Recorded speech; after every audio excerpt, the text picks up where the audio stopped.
किसी को कुछ पता नहीं है करना क्या है। पीटीआई का पहला ऐसा एहतजाज है कि जो हकीकत में जिसकी कोई कल सीधी नहीं है और एक हुक्म आ गया अडयाला से कि फाइनल कॉल है और सबने पहुंचना है। अस्सलाम वालेकुम नाजरीन, मैं हूं अहमद मंसूर। 24 नवंबर की फाइनल कॉल और अ, हालत ये है, ताज़ा तरीन जो सूरत हाल है वो ये है कि दिन गुजर गया है, अब रात शुरू हो चुकी है। इस वक्त तक तहरीके इंसाफ के जो पंजाब भर से या मुल्क भर से या खैबर पख्तूनख्वा से जो काफिले हैं जिन्होंने इस्लामाबाद पहुंचना था, या जो रावलपिंडी इस्लामाबाद या करीबी जो इलाके हैं वहां से डी चौक मंजिल थी, कोई बड़ा चैलेंज अभी तक हुकूमत वक्त को नहीं मिला। जो तैयारियां तो बहुत भरपूर हैं और इस वक्त भी डी चौक मुकम्मल तौर पे वहाँ पे कंटेनर्स हैं, फोर्स मौजूद है। इस्लामाबाद के तमाम जो दाखिली रास्ते हैं वहाँ कंटेनर्स हैं, फोर्स मौजूद है।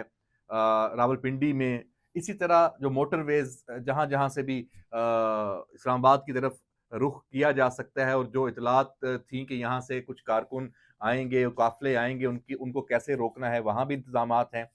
बहुत ही कम, ऐसे हल्की फुल्की मौसीकी, बहुत ही कम इस वक्त तक कोई झड़पें या कोई आमना सामना पुलिस का। हाँ, जो जिन्होंने फरमाइशी गिरफ्तारियां हैं वो हमें बड़ी तादाद में नजर आ रही हैं और पंजाब इसमें सबकत लेके जा रहा है। इस वक्त तक पंजाब के हर शहर से इतलात हैं गिरफ्तारियों की। उनमें जो लीडरशिप मेन है, खास तौर पे टिकट होल्डर्स हों, एमएनएज हों, एमपीएज हों, ओहदेदारान जो हैं तहरीके इंसाफ के वो हों, या नामी ग्रामी जो लीडर हैं, जितने नाम ले लें, आपको अभी तक कहीं कोई नाम सड़कों पे नजर नहीं आ रहा अपने कारकुनों के साथ इस्लामाबाद की तरफ रुख करते हुए। और जो पेशावर की सूरत हाल है, वहां से सवाबी को इन्होंने चुना है तहरीके इंसाफ की लीडरशिप ने। अली अमीन गंडापुर वहां पे एक काफिले के साथ है, और एक जो हम पहले बातें करते आए थे कि बुशरा बीबी चूंकि पेशावर में है तो वो लीड कर सकती हैं और वो लीड करेंगी, निकलेंगी, वो सूरत हाल हुई दरपेश। लेकिन वहां हमें एक बिल्कुल मुख्तलिफ मंजरनामा है वो भी नजर आया कि अली अमीन गंडापुर अलग हैसियत में नजर आ रहे हैं और बुशरा बीबी अलहदा जो हैं वो भी काफिले में साथ हैं। अब सवाबी में यहाँ पे इनके पड़ाव का है कि रात यहाँ गुजारेंगे, और ये हिकमत अमली भी कुछ हमारे सामने आई है कि पीटीआई की जो ये क्यादत है इसने थोड़ा मुख्तलिफ तरीकाकार इख्तियार किया है। भरपूर और फौरी अटैक इस्लामाबाद पे ये नहीं करने जा रहे। इनकी कोशिश है कि जो माहौल है ये गर्म रखा जाए, अपने अपने इलाकों में सेफ जोन्स वहां पे ये रहें और वहीं से ये दूर दूर से बढ़के मारते रहें और सोशल मीडिया के जरिए माहौल को गरमाते रहें। जो इस्लामाबाद में जाहिर सी बात है, जब आप अपने केपीके में हल्को अपने हो उसमें इलाके में होंगे, मुख्तलिफ शहरों में टोलियों की सूरत में होंगे, आप इस्लामाबाद अभी नहीं पहुंचे होंगे, तो वफाकी हुकूमत को या सूबाई हुकूमतों को, कानून नाफज करने वाले इदारों को इंतजाम तो रखने पड़ेंगे। कंटेनर्स भी लगे रहेंगे और शहर जो एक तरह से बंद हैं और जो रोजमर्रा के जो मामूलात हैं वो मुतासर हैं, वो सूरत हाल रहेगी। तो ये एक हिकमत अमली जो पीटीआई की तरफ से नजर आ रही है, चूंकि 24 नवंबर को पहुंचना था इस्लामाबाद में, ये तो वो नहीं पहुंच सके, बल्कि इसकी तो एफर्ट ही नहीं वो शुरू कर सके, कोई बड़ी कोशिश ही हमें नजर नहीं आई। तो अब अगले मरहले में जो ये हिकमत अमली है, ये ज़रूर वफाकी हुकूमत को कुछ परेशान कर सकती है। उनका जो सब्र का इम्तिहान है, उसका ये टेस्ट केस होगा।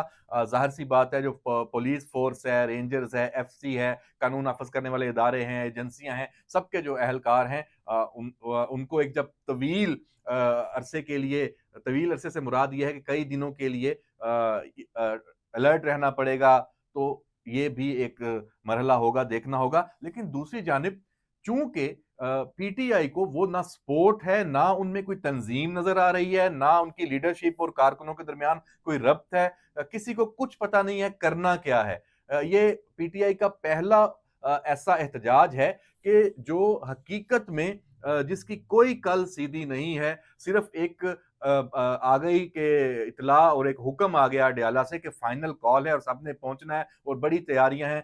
पैसे जिनके पास हैं, जिन्होंने लगाने हैं, वो पैसे कहाँ खर्च हो रहे हैं, कारकुनों के लिए क्या इंतजामात मौजूद हैं। सर्दी सख्त इस्लामाबाद में, कल भी रात बारिश हुई थी, मौसम में ज्यादा खुनकी है और हवाएं भी अब ठंडी अगर चलती हैं तो ये भी एक बहुत बड़ा चैलेंज पीटीआई के जो कारकुन भी यहां पहुंचने में कामयाब होगा। एक तो शेलिंग होगी, पुलिस के साथ टकराव होगा, गिरफ्तारियां होंगी, ये तो है। काम शुरू है, मतलब अब तक कुछ 100 से लगभग जो गिरफ्तारियों की इतलात मौसूल भी हुई हैं। जो लीडरान की फरमाइशी गिरफ्तारियां हैं वो अलग से हैं। तो अब जो वीडियोस और प्रोपेगेंडा सोशल मीडिया पे है, वो वाला जो सेगमेंट है, उसमें पीटीआई अभी किसी हद तक आगे कामयाब जा रही है। क्यों? क्योंकि ये सारे लोग तो पहले से तैयार बैठे थे और पाकिस्तान से बाहर भी बैठे हुए हैं। जैसे ये पहले फेक न्यूज़ और प्रोपेगेंडा के ज़रिए एक बयानिया बनाने की हमेशा कोशिश करते हैं, अभी भी ऐसे हो रहा है। पुरानी वीडियोज़ फेक जो आर्टिफिशियल इंटेलिजेंस के ज़रिए जोड़ के कहीं की जो वीडियो है उसको कहीं से मिला के उसको भी इस्तेमाल करके खेलना शुरू हो चुके हैं। इसमें फिर इश्तियाल दिलाने वाला फेज़ भी आ सकता है कि इसमें, और बिल्कुल इसकी तैयारी है कि ऐसी वीडियोस भी ये तैयार करके इन्होंने रखी हुई हैं कि जिसको जब ये थोड़ा मुनज़्ज़म होंगे, इनके लोग कुछ इस्लामाबाद के करीब पहुंचने में अगले 10-12 घंटों में, या बल्कि मेरा तो ये गुमान है कि ये 25 नवंबर की शाम तक जाके कोई सूरत हाल डेवलप होगी। और इसी को देखते हुए, इसी का अंदाजा करते हुए, क्योंकि ज़ाहिर-सी बात है वफाकी हुकूमत के जो तमाम अदारे हैं उनके पास भी ये खबरें हैं, तो उन्हें भी पता चल गया कि हिकमत अमली क्या है। तो उन्होंने इस्लामाबाद में कल जो सुबह, यानी कि अभी तो रात हो चुकी है, जो सुबह छुट्टी दे दी है, तालीमी इदारे बंद रहेंगे। और इसका मतलब ये है कि हुकूमत की भी तैयारियां साथ-साथ हालात के मुताबिक तब्दील हो रही हैं। अच्छा, एक यहाँ पे और भी उड़ती-उड़ती खबर सुनी है। मुझे पीटीआई में कुछ दोस्त हैं करीबी, उनका वहाँ ताल्लुक है। उन्होंने ये बताया है कि जो पीटीआई की जो लीडरशिप है, ये कॉम्प्रोमाइज़्ड है, इसमें कोई शक नहीं है।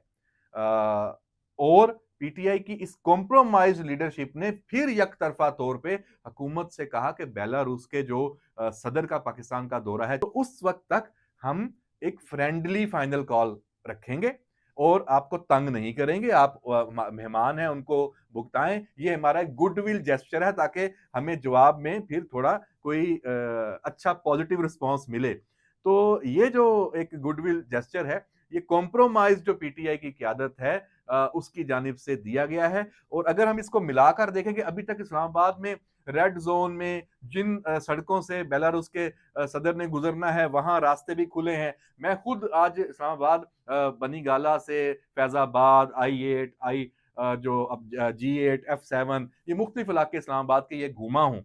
और मैंने जहां भी जाना चाहा है, मुझे वहां पे कोई बड़ी रुकावट का सामना करना नहीं पड़ा। मरकजी जो शाहराहें हैं वहां पे तो कंटेनर्स मौजूद हैं, लेकिन रावलपिंडी और इस्लामाबाद में अंदरूनी आप तौर पे अगर कहीं मूव करना चाहते हैं तो कोई ऐसी रुकावट नहीं है कि आप अपने काम पे ना जा सके। हमारे जितने कोलीग्स हैं जो जॉब्स पे हैं, जो मीडिया से ताल्लुक रखते हैं, वो भी अपनी अपनी अपने अपने घरों से अपने अपने दफातर में भी पहुंचे, अपनी ड्यूटियों पे भी पहुंच रहे हैं। हाँ, मुश्किलात जरूर हैं। जो पब्लिक ट्रांसपोर्ट नहीं है, दूसरे शहर में जाने वाले लोग हैं, उनके लिए मसाइल हैं। दूसरे शहरों से इस्लामाबाद आने वालों के लिए मसाइल हैं। जिनके इवेंट्स हैं, इन दिनों में शादियां हैं, कोई और उनकी मसरूफियात हैं, कहीं अगर कोई तालीमी इदारों में एग्जाम्स होने हैं, वो मुतासर हैं। बिल्कुल, इसमें मैं ये नहीं कह सकता कि कोई चीज़ मुतासर नहीं है, कोई इसमें इशू नहीं है। इशू है, बहुत बड़ा है।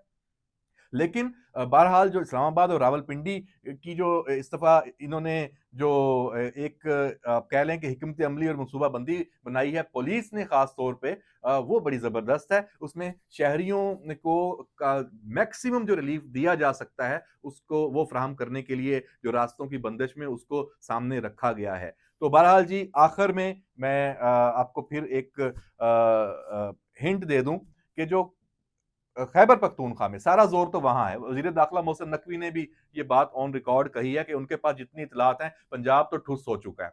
पंजाब से सिवाय फरमाइशी प्रोग्राम के कुछ भी नहीं है। वरना तो हमेशा पंजाब निकलता था तो परेशानी होती थी। खैबर पख्तूनख्वा तो सबको पता है, चूंकि वहां हुकूमत ही पीटीआई की है, तो वहां से अगर यहाँ के लिए काफिले ना निकल सके फिर तो बिल्कुल ही वो फारग हो जाते हैं। तो केपीके से तो आने ही आने हैं, सरकारी वसाइल उनके पास हैं, वहां कोई रोक टोक नहीं है, बिल्कुल पंजाब के जो बॉर्डर्स हैं वहां तक तो वो पहुंच जाते हैं, उनको इश्यू नहीं। इसीलिए उन्होंने स्वाबी का चुनाव किया कि वहां पे जरा कोई 10-15-20 हज़ार इकट्ठे करते हैं, तो फिर उसके बाद वो एंट्री करने की कोशिश करते हैं, तो फिर जाहिर बात है शेलिंग वेलिंग होगी, तो पुलिस का जो घेरा है, ये कंटेनर्स है, उनको हटा के वो आने में कामयाब हो जाएंगे। 25 अक्टूबर भी उनके सामने है। अब 25 अक्टूबर को क्या हुआ था वो एक अलग सवाल है तो ये कॉम्प्रोमाइज्ड लीडरशिप। तो बुशरा बीबी और अली मीन गंडापुर, क्या इनकी ये नूरा कुश्ती है? दोनों मिलके एक ही पिच पे खेल रहे हैं या वाकई कोई इक़्तिदार की लड़ाई है? मेरे जो ज़हन में तो एक बात आती है, बुशरा बीबी ने जिस तरीके से पेशावर को बेस कैंप बनाया हुआ है और सारी सरगर्मियां पेशावर में हैं, वज़ीर आला हाउस में उनका क़याम है, तो अली अमीन गंडापुर से अगर उनका कोई इख्तिलाफ की खबर आती है, तो ये नूरा कुश्ती है। इसमें बिल्कुल भी मैं नहीं समझता कि कोई इनके अंदर कोई हकीकी लड़ाई है क़यादत की और किसने क़यादत करनी है, किसने नहीं करनी।